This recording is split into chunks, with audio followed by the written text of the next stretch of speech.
Now, the African Union says it is ready to intervene should the situation in Burundi worsen. A team has already been sent to investigate the ongoing allegations of torture, arbitrary killings, targeted assassinations and detentions. Decision to take sanctions and to take other related measures was based on the reports coming from the field on the escalating violence and violations of human rights. So that's why I said earlier that their work fits into the decision-making process of the AU Peace and Security Council, and they are on the ground and they would continue to document any violation of human rights with a view to informing the PSC for its further action.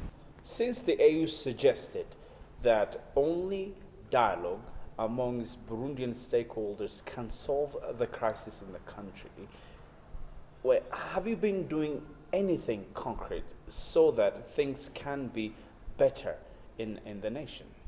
We have been working closely with the East African community and express our support to the mediation efforts being led by Uganda on behalf of the AEC.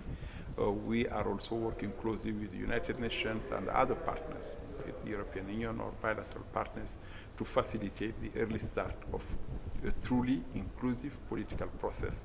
And the PSC has provided a number of indications on that political process, that it should be inclusive, it should be held outside Burundi to allow all stakeholders to participate in it, and it should address all issues on which the Burundian stakeholders disagree.